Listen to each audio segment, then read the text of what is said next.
Vamos a seguir hablando acerca de los tiempos finales, pero específicamente vamos a tocar un tema que tiene que ver con la marca distintiva del cristiano, que tiene que ver con esa perseverancia cristocéntrica. Y vamos a leer juntos un pasaje que está en Apocalipsis 14, 12. ¿Sí? Así que si me acompañan, vamos al libro de Apocalipsis. Apocalipsis, capítulo 14.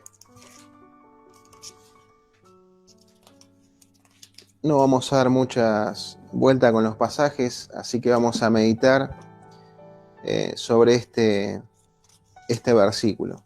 Bien, Apocalipsis 14, 12. Dice lo siguiente. A ver.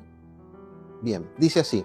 Esto significa que el pueblo de Dios tiene que soportar la persecución con paciencia, obedeciendo sus mandamientos y manteniendo la fe en Jesús.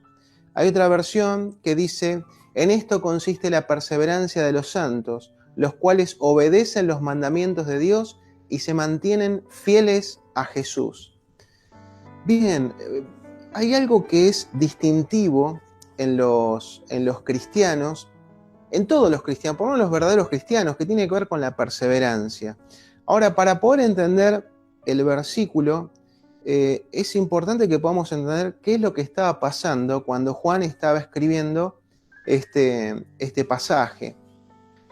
A fines del siglo I, el emperador Diocleciano hizo un edicto. ¿Y qué es lo que decía? Si bien desde Augusto, el César Augusto, ya decía que los emperadores eran como dioses, pero algo sucedió, algo radical, en donde Diocleciano lo que hizo fue hacer una estatua de su persona y quería que lo adorasen, ¿sí? Y no solamente eso, sino que le hicieran sacrificios. Él quería ser tratado como un dios, quería ser saludado como el Señor Dios. Entonces, bueno, nos encontramos en un panorama en donde había un emperador que les exigía a todos los que estaban dentro de este imperio que su persona sea adorada como Dios. Incluso hay un edicto en donde comenzaba de la siguiente manera, decía, el Señor y Dios Domiciano quiere y ordena lo siguiente.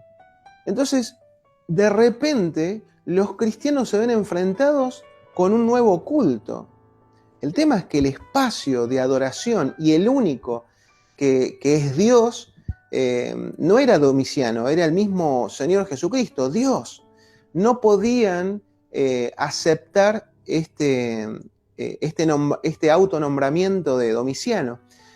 ¿Y qué es lo que sucedía? Que les exigían y los cristianos decían, no, yo voy a adorar al único y verdadero Dios. No voy a dejar un espacio, aunque sea mínimo de mi vida, para decir que Domiciano es Señor y Dios. Y lo que sucedía era que los cristianos eran perseguidos y eran asesinados.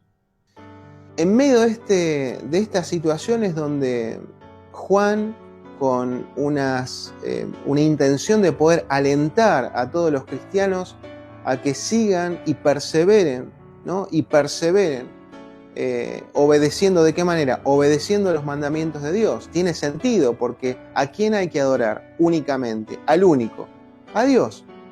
No hay que adorar ni a una imagen, ni a alguien que no sea Dios. Entonces, por eso dice, los cuales obedecen los mandamientos de Dios y se mantienen fieles a Jesús. La primera pregunta que quiero hacer es, ¿quiénes son los que perseveran? ¿No? ¿Quiénes son los que perseveran? Porque hay veces que pensamos que todas las personas que asisten a una iglesia, por asistir o por tener el hábito o por estar en ese lugar, bueno, es cristiano. Bueno, la Biblia no habla de eso. Si bien uno quisiera, ¿no?, que todos los que participan activamente en las reuniones de la iglesia fueran todos cristianos y aún más, todas las personas puedan conocer a Cristo, porque para eso estamos, ¿no? Por eso proclamamos el Evangelio, no para algunos electos, sino la idea es publicarlo y que todos puedan escucharlo. Pero ¿quiénes son los que perseveran? Bueno, los que perseveran son aquellos que han nacido de nuevo, son los que se han convertido, son los que se han hecho nuevas criaturas a través del Espíritu Santo. Los que perseveran son los que oyen la voz de Jesús y lo siguen.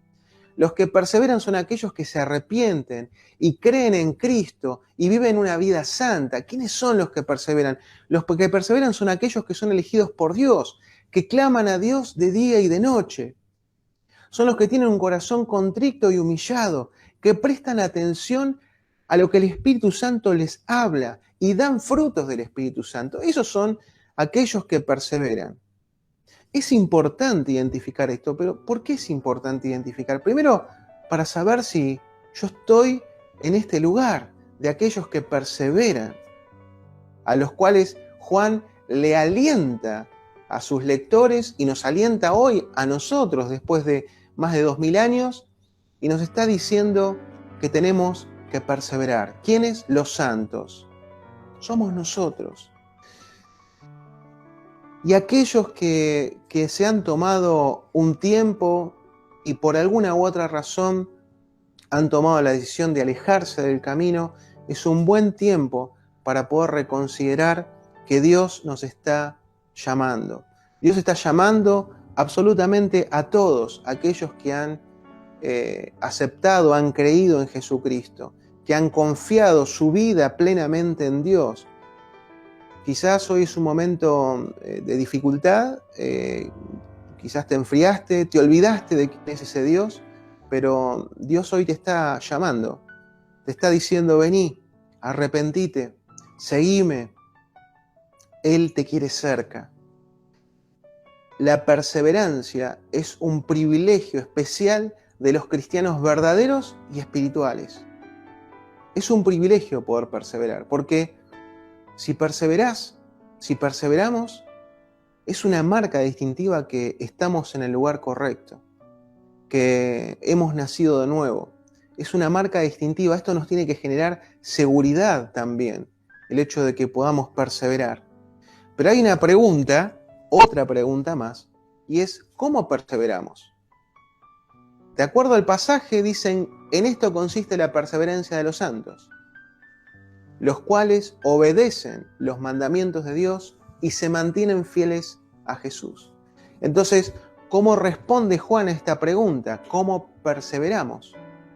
Él responde y dice: guardando los mandamientos de Dios, obedeciendo los mandamientos de Dios y la fe en Jesús, que se mantienen fieles a Jesús.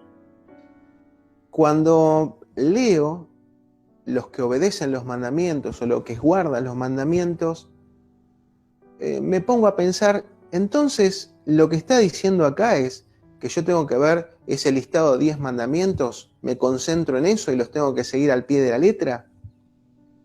Si yo solamente hiciera eso, si es un listado de cosas que hacer y que no hacer, quizás me transformaría en un legalista, porque no entiendo por qué tengo que hacerlo.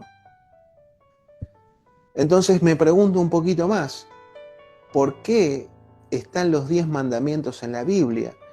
¿Por qué vemos tantas cosas que hay que hacer en la Biblia? Los 10 mandamientos, junto con todas las ordenanzas que hay en la Biblia, tienen que ver con conocer a este Dios de la Biblia.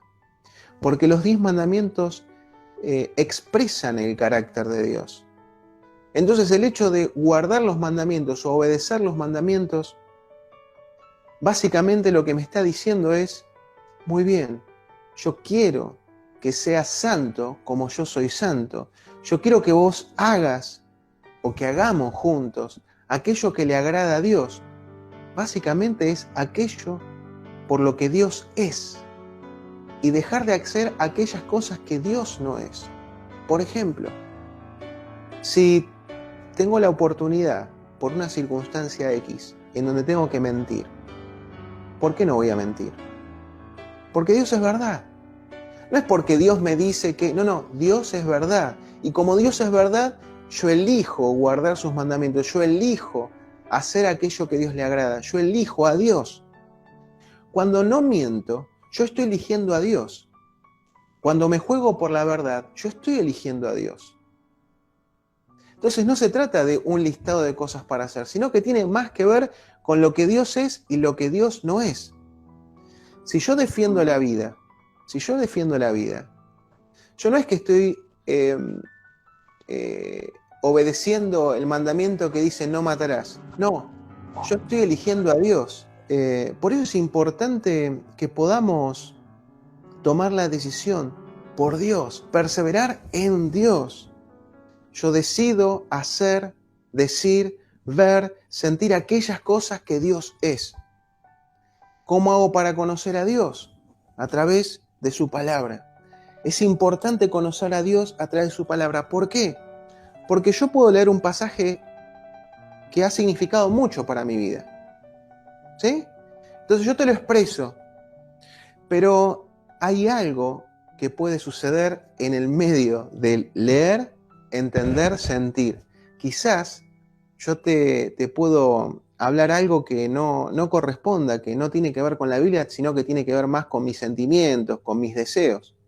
Por eso es importante que podamos cada uno de nosotros conocer lo que dice la palabra, que vayamos directamente a la fuente, que podamos conocer al Dios bíblico cada vez más y más y más. Es la manera de perseverar. ¿Cómo hago para perseverar?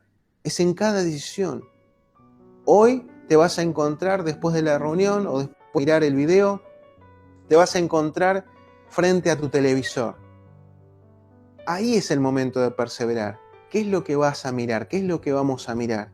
¿Qué vamos a elegir? La perseverancia no es de un gran momento, es de cada día, de cada día, de cada decisión.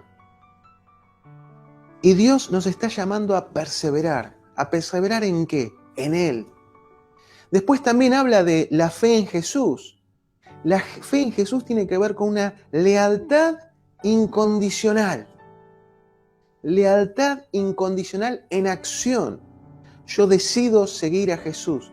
Yo decido imitar a Cristo. En esto tenemos que perseverar. ¿Es sencillo? Para nada.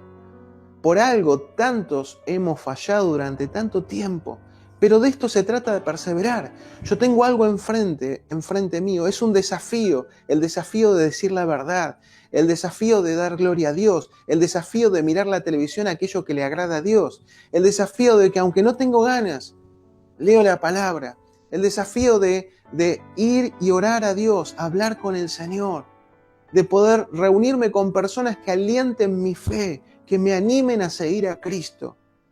Y cuando estoy rodeado de personas que se burlan de mí, es ahí donde tengo que perseverar. ¿En qué cosas? Señor, yo me mantengo firme, aún en medio de las burlas. Yo creo en ti, en medio de la timidez, de la tristeza, del fracaso. Yo creo en vos y voy a seguir perseverando. Ahora, el pueblo de Dios ha sido fiel en medio de la persecución, es lo que nos está diciendo Apocalipsis y es lo que nos está alentando a nosotros. Ahora, la pregunta es, que nos hace Juan, que nos hace la palabra es, ¿estamos dispuestos a perseverar? ¿Estamos dispuestos a perseverar? ¿Qué pasa si peco? Porque ya nos ha pasado, nos está pasando y nos va a seguir pasando. Vamos a tropezar. David tropezó. David, el rey David, uno de los más grandes personajes bíblicos en la historia de Israel, uno de los más importantes, el rey David. Él pecó, no una vez, muchas veces. Y creo que una de las más vergonzosas es cuando adultera. Y no solamente adultera, tiene relaciones sexuales con la mujer de otra persona, sino que manda a esa otra persona al frente de las líneas porque sabía que de esa manera iba a morir. Indirectamente no solamente adulteró, sino que quiso quedarse con la mujer de otra persona y mandó a asesinar, básicamente, a esa persona. Pecó. Pedro, con aviso, aún con aviso del mismo Jesús, lo negó 3 veces con juramento. Entonces vemos que es algo que le ha pasado a personas que han amado a Dios y nos pasa a nosotros también. Muy bien, si esta es nuestra circunstancia, tenemos que aún perseverar en medio del pecado. Tenemos que arrepentirnos, tenemos que renovar ese voto con el Señor, acercarnos al Señor, no desmotivarnos, no venirnos abajo, sino levantarnos una y otra vez, y otra vez, y otra vez. Los cristianos, los verdaderos cristianos, no van a caer de manera total, final y completa. Se van a levantar nuevamente de sus caídas por el arrepentimiento y van a renovar su caminar con Dios. Y hoy es el tiempo. Si estás desanimado, es tiempo de levantarnos nuevamente de nuestras caídas, arrepentirnos y renovar nuestro caminar con el Señor. Y por último quiero leerles un pasaje que se encuentra en el libro de Romanos, capítulo 8, Romanos 8, versículo 32, Romanos 8, 32, y dice así: si Dios no se guardó ni a su propio Hijo, sino que lo entregó por todos nosotros, ¿no nos dará también todo lo demás? Amados, Dios ha entregado a su propio Hijo con el fin de que nosotros por gracia seamos salvos. Ahora, si Dios está viendo que hemos perseverado, pero que hemos caído, ¿acaso no nos va a dar también todo lo que necesitamos para poder seguir perseverando? ¡Claro que sí! ¡Claro que sí! Eso y mucho más. Dios nos fortalece. Dios nos va a levantar. Dios nos va a dar las herramientas y los recursos que necesitamos para poder perseverar hasta que Cristo venga a buscarnos. Amén. Él lo hace y lo va a seguir haciendo.